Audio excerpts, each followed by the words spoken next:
marketers are so bad for jumping on the next trend bandwagon. We were like, yeah, let's do TikTok, but maybe none of our audience is on TikTok, but we do it because we see someone else doing it effectively. And when you take a look at the psychology behind how we make purchasing decisions, how we decide to do stuff, and how the neuroscience of the brain works when we're making those decisions, it becomes your North Star, and you can cut out a lot of fluff and you can focus on the things that you should be working on. Today, I'm very excited to be joined by Kenda McDonald. If you don't know who Kenda is, she's the author of Hack the Buyer Brain.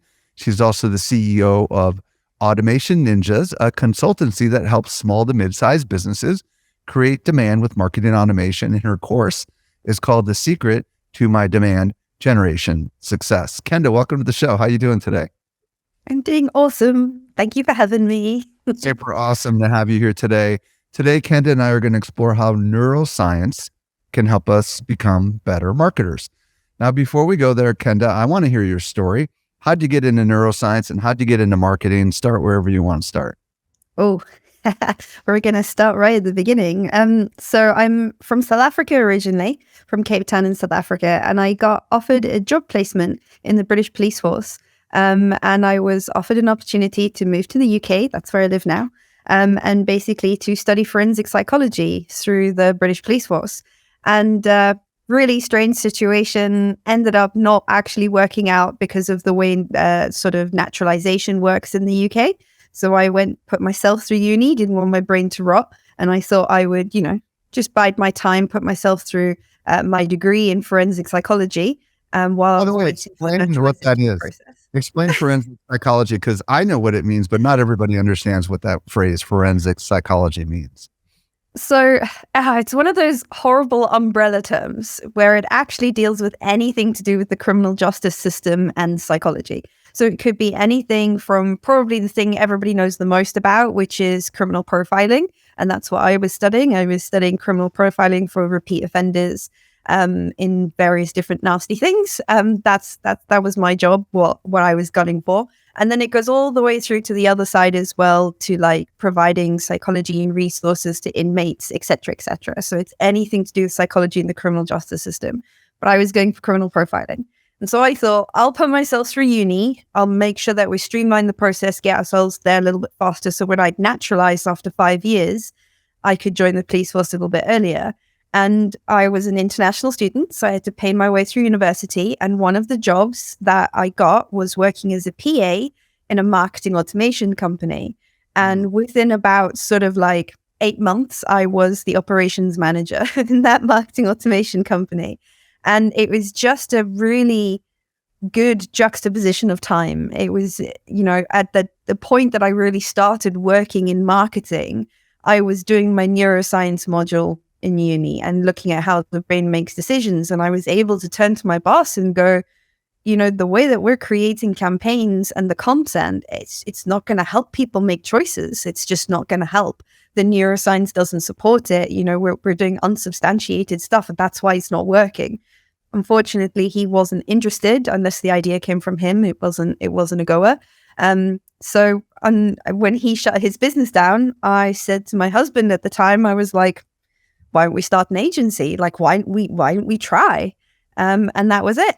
I haven't looked back since then. So yeah, it's been good. Well, so tell us a little bit more about the agency. So you decided to go off on your own and start an agency, and what were you doing? Well, we were kind of, in the beginning, I was a little bit too scared to bring in the psychology stuff. I was very clear that I was in my early 20s. No one was going to take advice from a fresh-faced 20-year-old.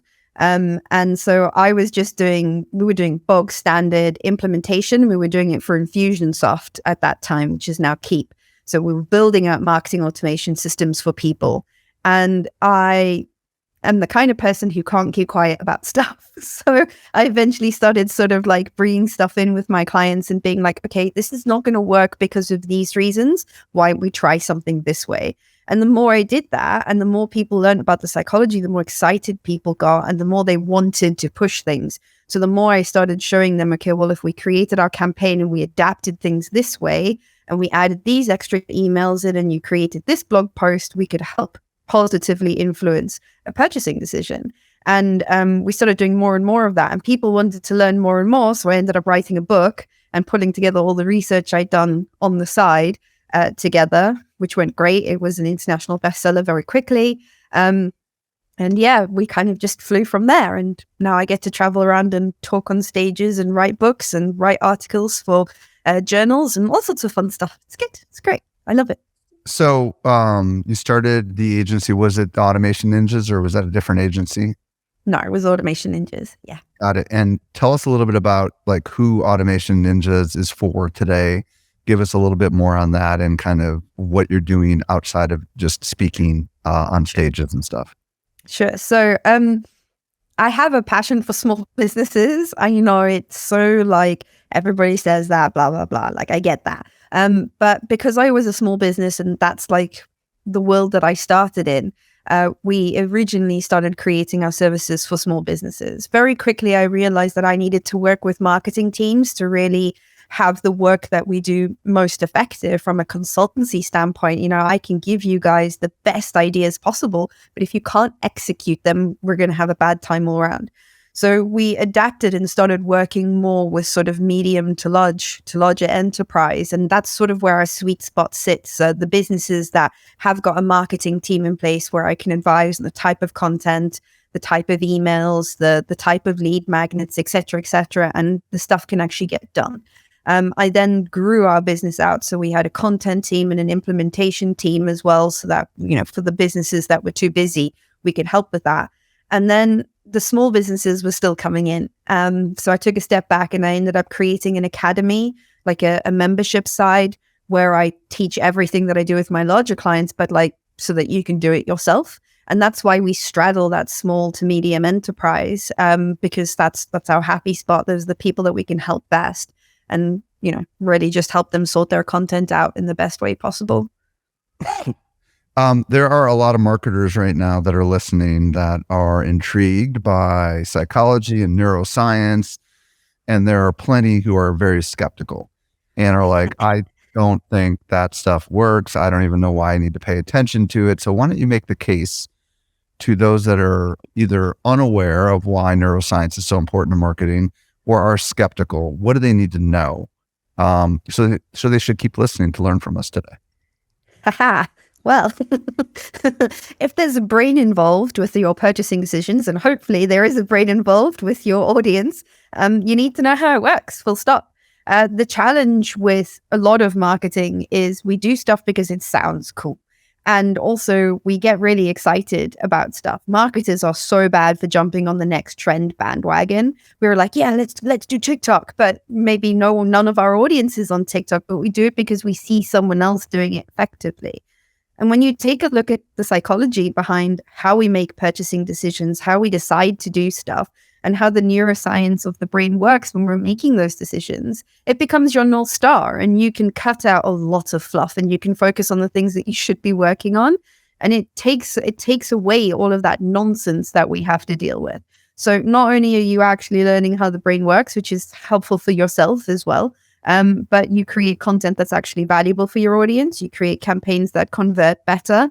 You get longer ROI as well. If you're helping people make decisions in the most appropriate way possible, you're going to get better ROI from that and higher customer lifetime value, which is what we all want. And yeah, there is no better way to do it. And everything we're going to talk about today, and this is why I love neuroscience and not just psychology, because there's a difference between the two. It's validated by actual studies of people, you know, looking at how the brain works and figuring out why it's doing it that way. It's not just a theory.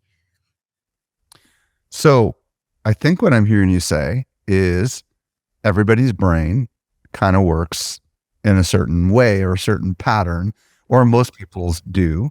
And if we as marketers and entrepreneurs and creators, depending on what scope everybody's coming from, can understand how the brain of our prospects and customers work, we can increase the likelihood we're going to find the right audience. Is that really what I'm hearing you say?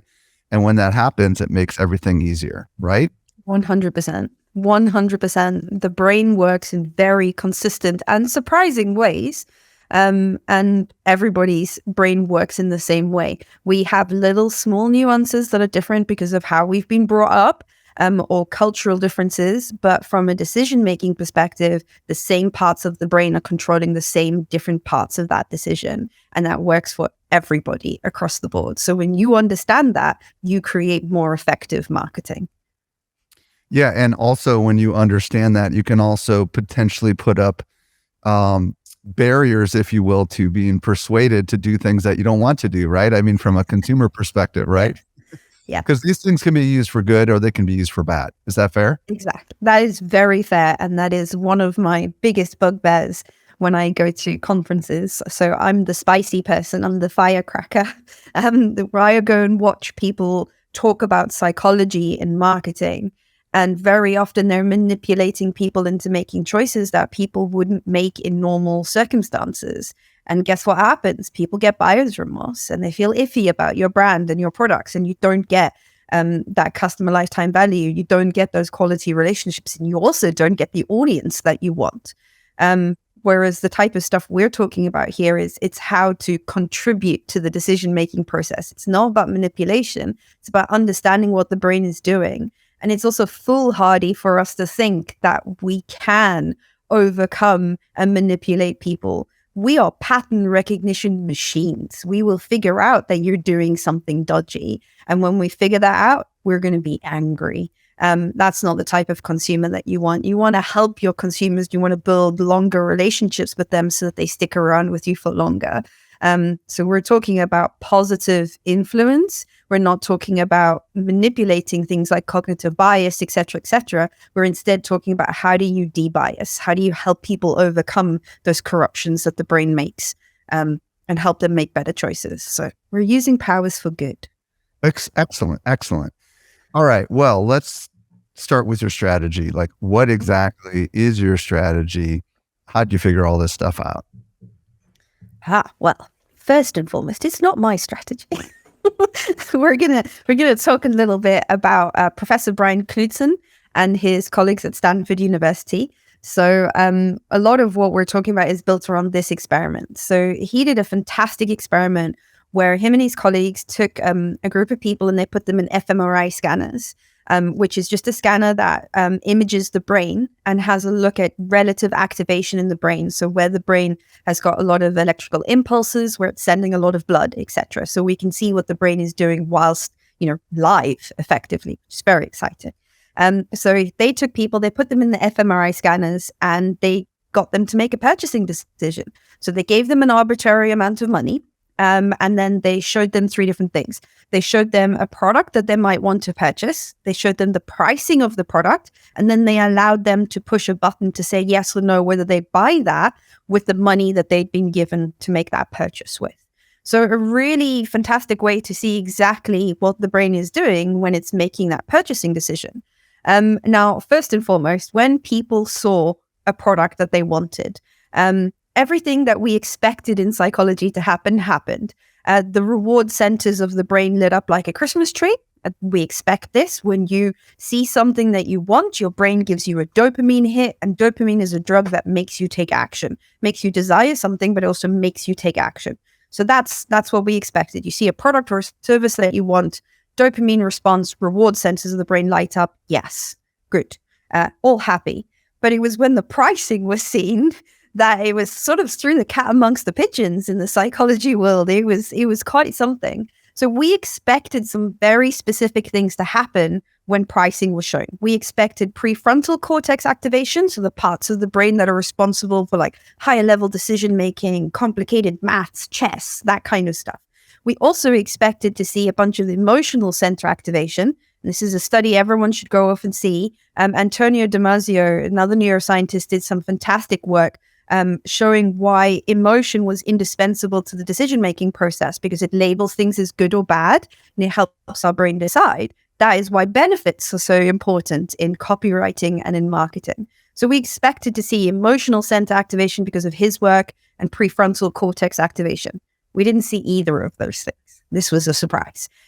Instead, the pain centers of the brain lit up like a Christmas tree. So literally the part of the brain that deals with physical pain. So from breaking a leg or stubbing a toe through to losing a loved one or being bullied in school. So either physical or emotional pain. That's the part of the brain that lit up when we saw pricing. And this was really, really surprising. And a stark reminder as well that the brain did not evolve to buy stuff. It evolved to survive. Now, the closest we've been able to get to understanding why it does that is the same thing happens when we share food. When we share food, pain centers activate. You are giving away a resource. If you give away a resource, you're going to reduce your chances of survival. The brain does not want you to do that. So in seeing money as a resource that you are giving away, it's reducing your chances of survival, and the brain has a little freak out.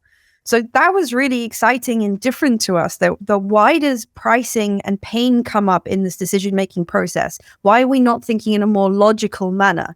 So that was already exciting enough as it was. But it got cooler because as people were going through that decision-making process, the neuroscientists could watch the scans and go, that person is going to buy that product and that person isn't. And that was what gave us what we call the purchase formula. So depending on the relative activation of the areas of the brain, either reward and pain activation, they could say within a significant amount, so higher than chance, that people were going to buy or people weren't going to buy. And so the purchase formula is this. It'll be in the show notes, don't worry. But it is that the amount of, so the likelihood of someone purchasing your product or your service is equal to the amount of reward activation that we get minus the amount of pain activation that we get. And that is the purchase formula.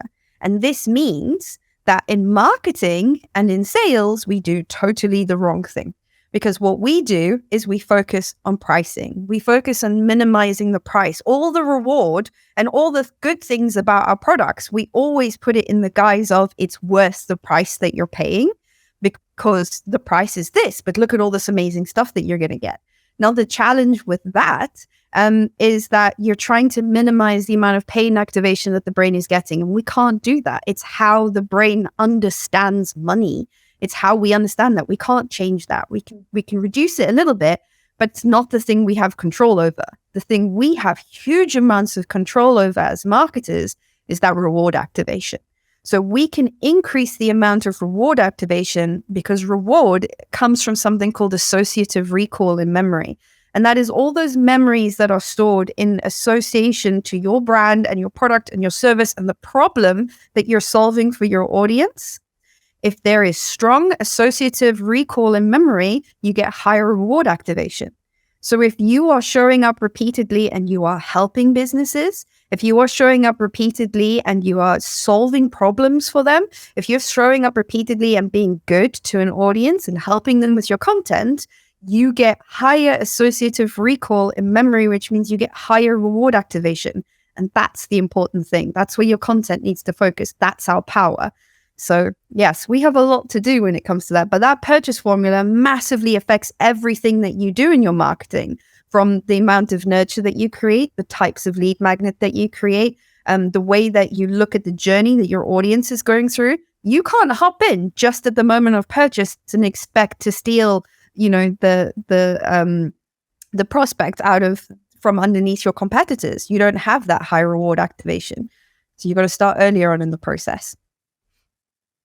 So just so I can wrap my brain around this study was done. And basically there's two parts to this, right? There's the reward and then there's the pain. And the reward is what we can control, but the pain we cannot. Is it true that we can help minimize the pain? Yes. Or that is true. Okay. That is true. I'm thinking that I see so many things that so many people do, like guarantees and refunds and all that kind of stuff, which I would imagine help reduce the likelihood of the pain, right? Yeah. So, so fascinatingly enough, how were they able to predict the likelihood that someone actually would make a purchase? Is it because the pain activation was lower in some people? And if it's lower, and was the pain activation lower because they did something to make it lower, or is that something beyond the control of the experiment? it's beyond the control of that experiment. There've been other experiments since then. But basically, the way that they would be able to predict is they would see high reward activation and low pain activation, and that person, yes, high likelihood of purchase. People who had low reward activation didn't really want the product or service, and high pain activation, pricing was too high or pricing was too low. Reassuringly expensive is a thing, and effectively they would go, no, that person's not going to buy. So yeah, you can definitely mitigate and you can limit the amount of pain that someone is feeling in to a certain respect, but you cannot get rid of it. And we shouldn't be focusing all of our energies. By all means, please make sure that you have your pricing tables. Make sure that you are explaining to people why it's worth the price. Make sure that you do these things, but it is not the be all and end all of your marketing. And it's not the thing that's going to influence the purchase and influence subsequent purchases in the most effective way. That's going to be your reward activation every single time. Yeah. So what I'm hearing you say is no matter how excited people get about the product, once they see the price, there's going to be a chunk of them that are just going to feel like they just got punched in the gut is really what I'm hearing you say. Is that right? Yeah, that's true. That's true. So let's talk about the awareness stage of marketing and how we can kind of put some of this stuff to use. Sure, that's a great question. So effectively, when you are trying to put this theory to use and you're trying to go, okay, how do I actually apply this to my marketing in a practical sense? The easiest way that we can look at it is we can look at how people go about making that purchase decision before they get to the point of purchase, which is where this experiment was done. So we actually utilize Eugene Schwartz's stages of awareness. So Eugene Schwartz was an advertiser back in the 1970s. He wrote a fantastic book called Breakthrough Advertising. And it was all about how he discovered with his ad agency that there were these different stages, that different types of ads were appropriate for different stages. What he didn't realize during that time, because we didn't have the neuroscience to back it up, was he was actually following what we call the general learning process that the brain goes through when it is encoding and storing information. So I use his process because it's way more fun. It's way more marketing friendly than the general learning process. But effectively, everyone starts off unaware that they have a problem or an issue and therefore a need for a product or a service. There might be symptoms of that problem. It might show up. And then there's a catalyst. Something happens and we become problem aware. We realize that we have a problem. And that's what Google calls the zero moment of truth, the point at which we turn to the internet for help. And that's where a lot of people come across your business for the first time very often. Now, the challenge here is that, remember, reward is relative to everybody. And we want to increase the reward activation that the brain has. If we start selling straight away when people are problem aware, we are not matching what the brain sees as being valuable. So we need to be very clear that it doesn't just go from problem aware to purchase. There are other stages. So people start off problem aware. And at that point, they're looking for information. They want to understand the widths and breadths of their problem. And that's where we can be helpful with educational content. As they learn more about their problem and become satisfied that they understand what their problem is, they start to become solution aware. So they start to look for ways to solve their problem. Solution aware is another massive research phase in which we're now looking for, okay, I want to know how I can go about solving my problem. We're still not necessarily interested in buying something, but at that point in time, we're looking like, can I hire someone in to help me? Can I do this by myself? What are all the various different ways that I can go about doing it? And we want to understand what the marketplace looks like at that point. So we're looking broad speaking. And then we start to do something very important. We start to create our own criteria for what is good and what is bad for us. And that's when we start to become product aware. And when we become product aware, we're now looking at individual options. We're going, no, don't want to hire someone and I want to do it myself. So what different ways can I do it? Can I go for training? Can I do this? Can I do that? Et cetera, et cetera. And at that stage, we're starting to look at products. We're starting to look for more information.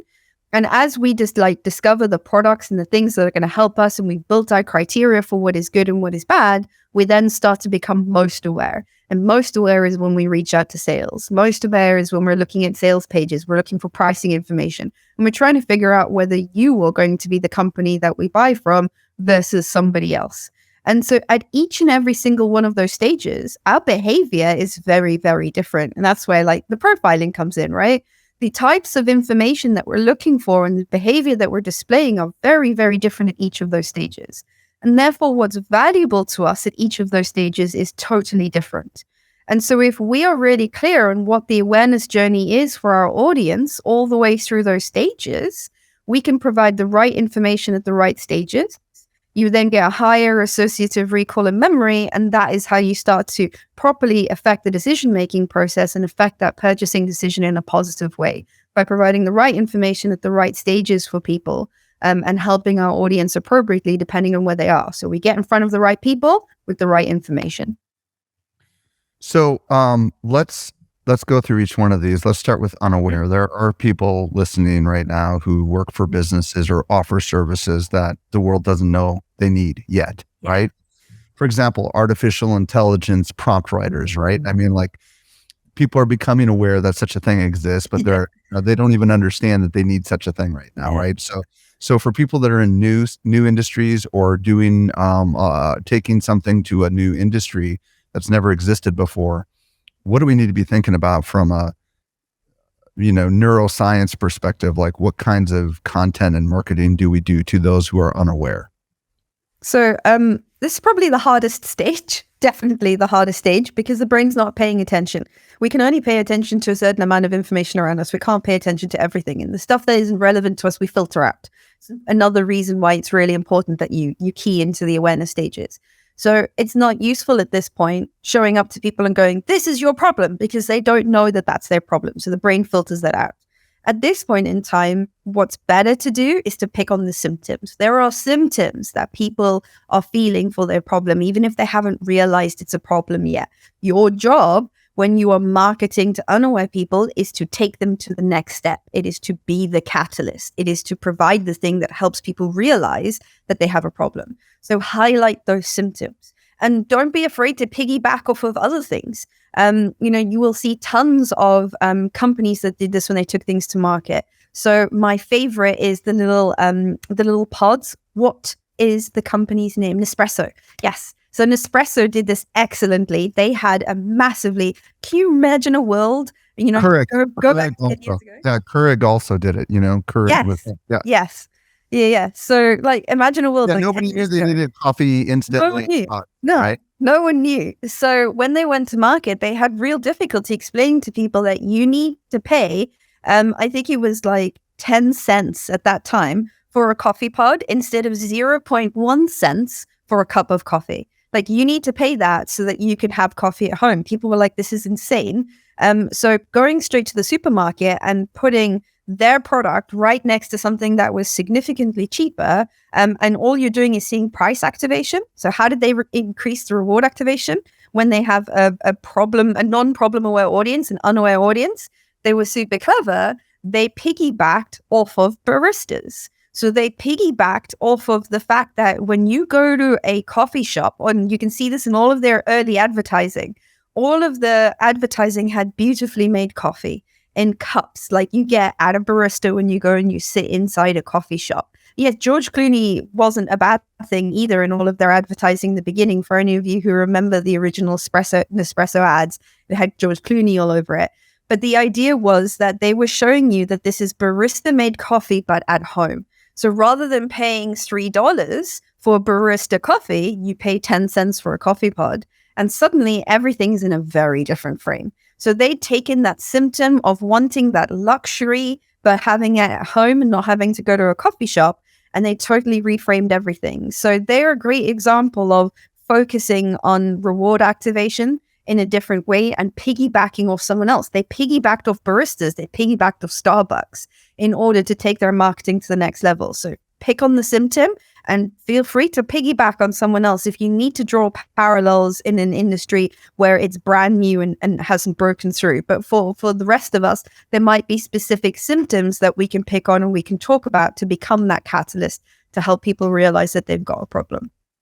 And I would imagine you're pretty much focusing all your energy on education at this point, right? I mean, because people need to be educated, and before they ever are going to go buy one of these things at your local grocery store. What about the problem aware? When people are problem aware, how, you kind of hinted at it a little bit, but let's go into a little bit more depth on what kind of content we need to be creating, because this is clearly still not ready to buy, right? I know I have a problem. Yeah. Like maybe I need to lose weight, or maybe I need to get glasses, but I'm not going to deal with it right now. Problem aware is probably my favorite stage. And I think it's my favorite stage because it is the easiest stage to research.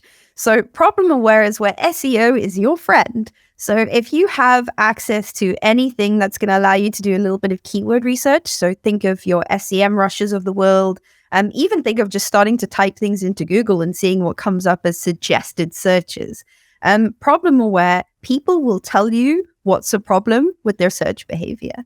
So if you just type in marketing automation into a keyword research tool, you'll come up with a whole bunch of questions that the keyword research tool will tell you is a problem for people. Of course, you can ask people questions as well, but problem aware is such an easy stage to research because of that. But the easiest way to do this is to sit back and think about your past clients and think about your past customers and talk to them as well. And basically just go, why did you start looking for something? What was that issue? We will all know the problems that our audiences face, but keyword research tools will help you if you don't have access to a large pool of people to ask for. But you're going to want to focus on what those challenges are for your audience. So is it the case of the example that you gave that you want to lose weight?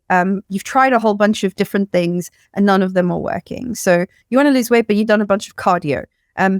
Why you could create a great blog post on why cardio isn't going to help you lose weight, or why a calorie deficit is the way forward, but not too much of a calorie deficit. So the thing is, you want to focus directly on the questions that people are asking. And we don't need to go any further than that. Like I see marketers make this mistake all the time. We try and be clever with our titles for blog posts at Problemware. Don't bother.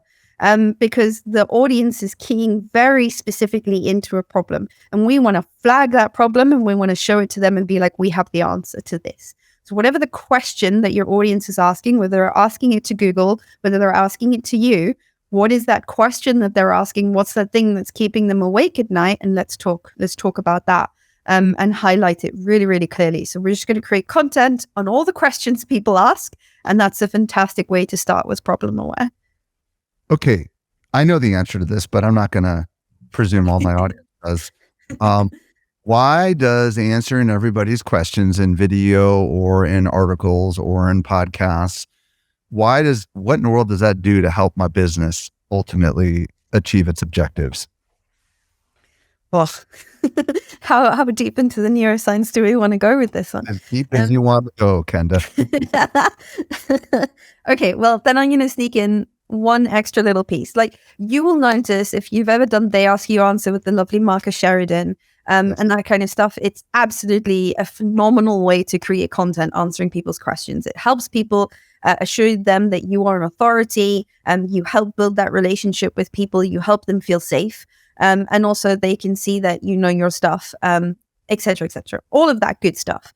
But from a neuroscience perspective, we have two systems that we use to understand the world around us. System 1 and System 2. This is the lovely Daniel Kahneman and Amos Tversky, the Nobel Prize winning psychologists. So they won the Nobel Prize in economics for showing how we pay attention to the world and how we do it really badly and how that negatively affects our decision-making processes. So they have dual process theory and how dual process theory effectively causes cognitive biases. So we have these two different systems that we use to understand the world around us. Now, the thing is, one of the systems is in control most of the time, and the other system is not. So they call it the pilot and the autopilot. And we like to think, because we are highly cognitive beings, we like to think that we are in control all of the time. It's actually our autopilot that is in control most of the day. So we spend 85% of our day in our autopilot. This is what people like to think of as the subconscious, right?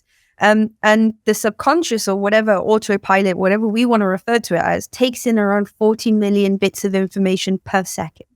Okay, wow. So it's a lot. Whereas our pilot, which we only spend 15% of the day in, can only take in 40. That's it.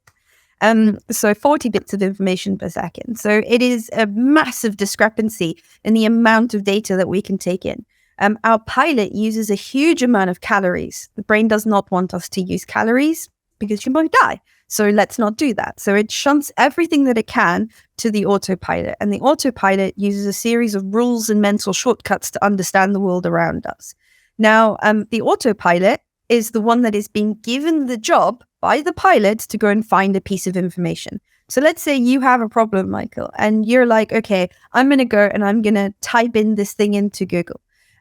We cannot physically, with our pilot, read that page of search results. It's not possible.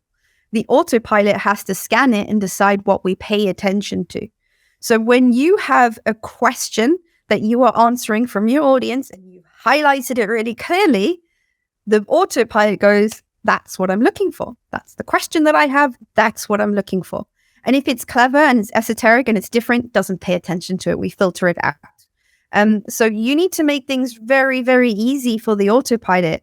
So I like to call the autopilot the minions from Despicable Me because, they do one job very, very well and they run around and they cause chaos. And that is our brain. We're Gru and our brain is the minions effectively. So make your content minion friendly. So when you are answering questions, you are highlighting to the brain and the minions very, very clearly, this is the content that you need.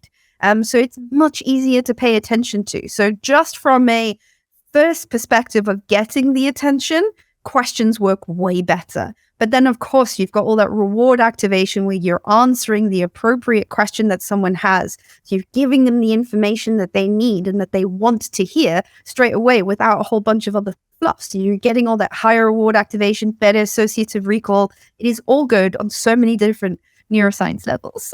So yes, stick with the questions.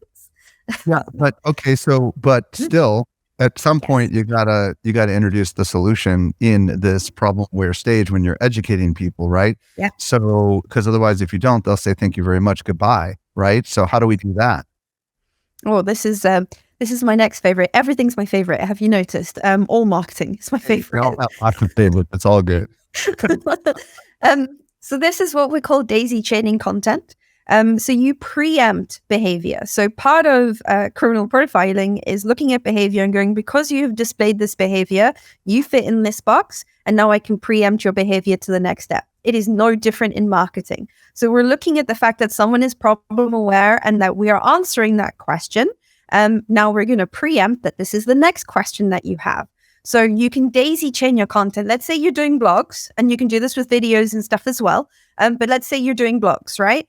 Because it's the easiest to do it with blogs. You answered the question, you've created a fantastic blog post, nice video inside there, you've done all the right stuff. Now at the end of the blog post, you go and you might have questions about different ways that you can solve this problem. So you're preempting the next question and taking them to the next piece of content. You can also, of course, put a lead magnet at the bottom of the content as well for the next step. So preempt that people are going to move into solution aware and transition them there. Now, don't try and do too much in one piece of content. Do give people an opportunity to consume some content and then go to another piece of content, because you won't give yourself enough room to actually answer questions fully, but take them to the next thing. You know how you make little daisy chains in the fields in summer and make a nice little crown? Do that with your content. Go from problem aware to solution aware and keep daisy chaining and breadcrumbing that content all the way through.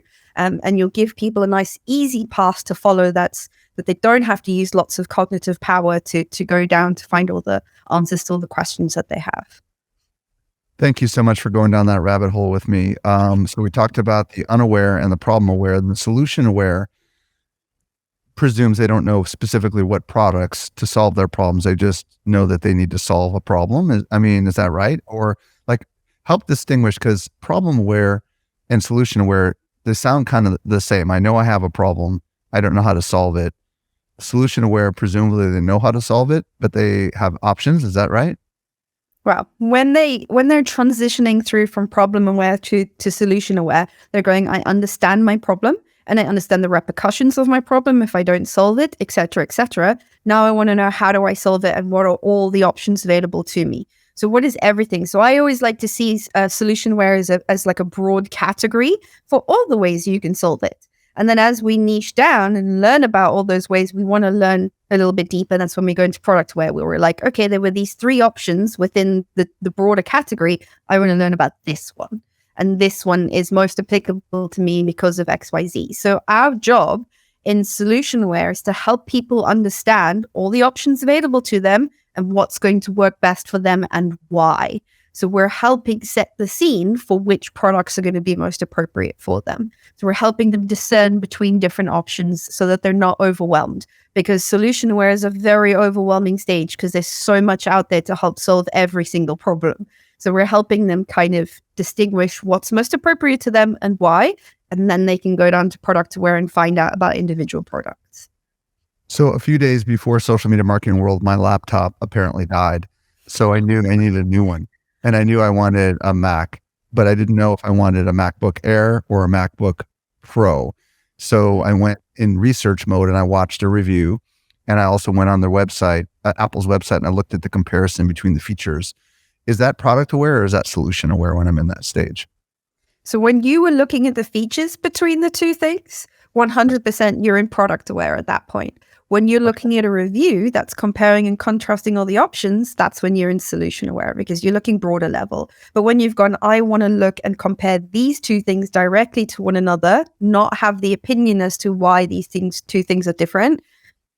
I would say that you probably hopped in straight at product aware because you knew that you wanted from a specific company and to like one of 2 specific things, but you still did a little bit of solution aware research to just make sure that you were in the right place. And generally we tend to do that. Is it fair to assume a lot of marketers assume their audience is product aware and this is where they do most of their marketing? Yes, very much. Yeah, 100%. Most marketers assume that their audience goes straight from problem aware to buying. That's not how it works.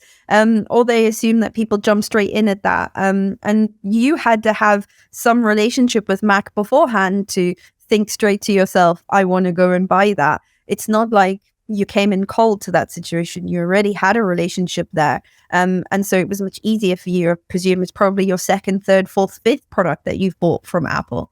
Yeah.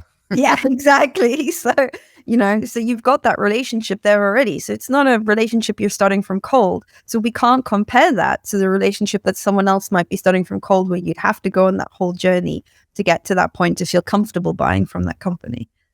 So there are a lot of marketers that are like, I don't want to reveal what the alternatives are in the industry with my marketing because that's going to send people away to the competition. What do you want to say to that? Oh, well, do you really want those people? do you really want those people? So there's a couple of different things. We need to make sure that we've got the right audience. So our content that we create for our businesses is not just to attract people, it's also to repel people. So it's also to make sure that people who aren't a good fit for your company and who are going to waste your time and just be energy vampires are not the people that you're working with. So that's very important in its own. The other thing is that if you compare and contrast options and are honest with your audience, you will get better quality customers time and time again that stick around and spend more money with you. And it's not like we're saying, okay, here is this company over here who's way better than us at all these things. We're not doing that. We're saying, here's a company that offers copywriting services, or, we're a company, here's copywriting versus doing it with machine learning versus having someone in-house do it. So it's very broad. We don't have to pick on individual companies. I would, however, encourage you to go down the route of being more clear. The more clear that you can be, the better quality lead. And if you ever need any justification for that, go read They Ask You Answer, which is Marcus's book, because he has fantastic justification for why you should compare and contrast things in depth. And he has all the case studies for that. But 100% compare and contrast things. People are going to do it anyway. They are not making a decision in a vacuum. So you can either be there to help them make that choice and to get that reward activation from helping go through that process, or you can leave it up to your competition to do it because they're going to do it. So it's your choice, really. So Kenda, when we see something that we're really excited about, or when our prospects and customers see something we're really, really excited about, what I'm learning from you today is that if, for whatever reason, the price, once the price enters the equation is when people feel like they just got sick. to their stomach. They want to just flee from seeing a scary monster or something, right? And what's cool is that there's things we can do, and we've just scratched the surface of what's possible. But I would love people to go check out your book and the other resources that you've got, because I know we've just, like I said, barely scratched at the edges of what's possible with neuroscience and marketing. So if people want to discover more about you, first of all, what's your preferred social platform? And secondly, where do you want to send them if they want to learn more about you and all the great stuff you got going on? Ah, that's nice. Preferred social is Twitter. Even though I'm not 100% active, Twitter and LinkedIn, you got to do LinkedIn, right? Because we're in business. So hey ho. Twitter and LinkedIn, by all means, is just _ Kenda MacDonald for Twitter. And LinkedIn is just Kenda MacDonald. You can find me there. And then if you want to sort of divulge, I've got tons of free content available. I take my own advice as well. You can go and have a look on our website. It's just automationninjas.com.